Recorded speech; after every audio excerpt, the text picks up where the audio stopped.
Lorenzo, we're in fascinating times, uncertain times, that's the buzzword. How are playbooks evolving from your perspective?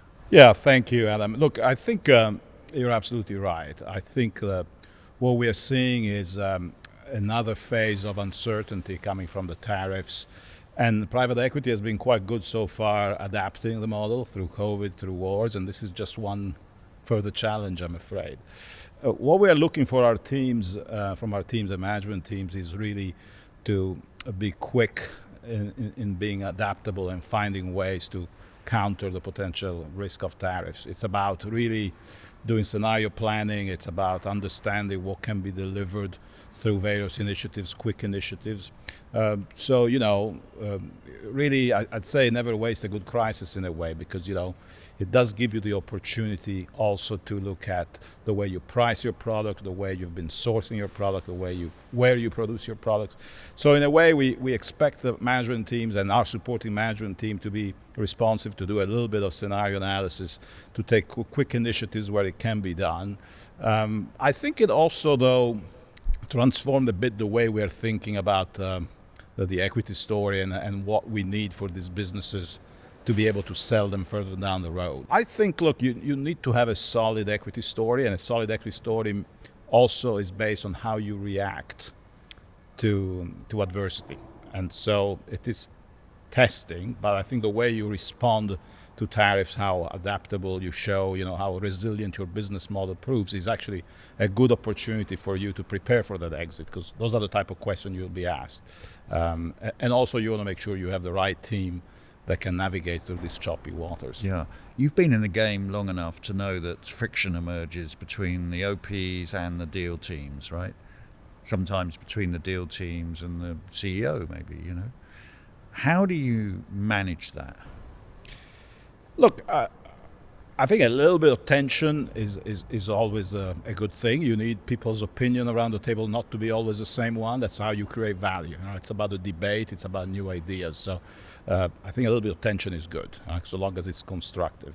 Now, our operating partner model shows we have operating partners going into working alongside the deal teams pre-deal. So whenever we're going to make a big equity commitment on deals where we're going to take a significant stake, we want an operating partner involved pre-deal.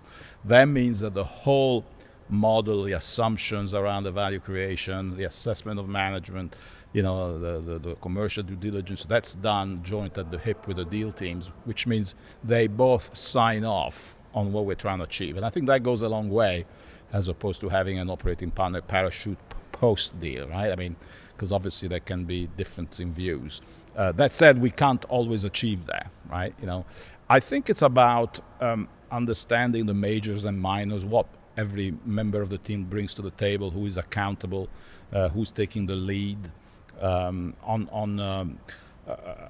think we've been, fairly successful in doing that. The way we communicate that differences of opinions, the style, if you want, the trying to be constructive, but also we speak as one voice vis-a-vis management team and vis-a-vis other partners around the table. So I'm interested in that. You speak with one voice. I get that. Okay, so one of the dynamic discussions that's been happening here has been around specialists versus generalists. And I don't know if that is an artificial distinction, really, but it feels very real to me. So people are saying, specialists add more value, and all of this sort of stuff. Where does CDPQ stand on that? And do you have a sort of consistent approach? Are you cherry pick? How do you view that? So look, I think there's probably as many operating partners definition as there are funds. Everybody has a different take on exactly what they need, and this has been evolving. So there's no right or wrong answer from my perspective. I think CDPQ, look, we tend to invest as large minority stakes, sometimes co-control. We don't typically and really never own 100% of a business. So that means we work with other entrepreneurs or other funds, mainly funds we are an LP in. Hence, we have to work with operating partners also that are representing other shareholders.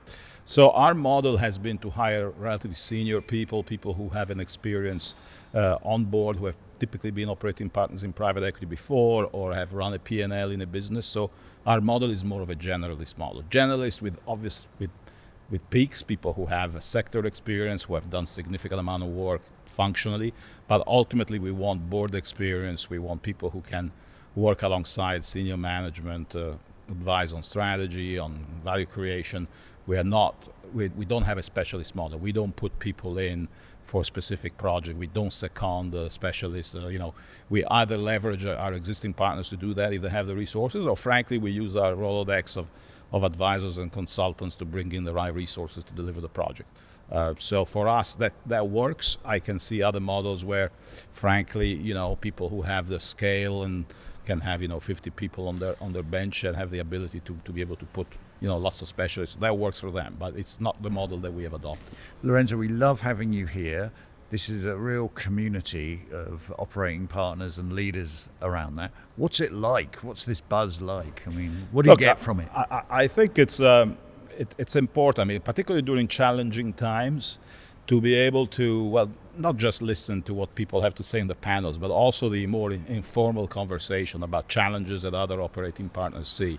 It's about really sharing war stories, sharing best practices, trying to keep up with what's going on, and frankly, seeing some maybe old friends you haven't seen for a while. So I think it's very good, and for that, I think what you guys do is important, and that's why I think people are always very happy to come and contribute. So thank you very much for making the time and giving us this opportunity to chat today. We love having you here, Lorenzo. Thank you very much. Thank you very much.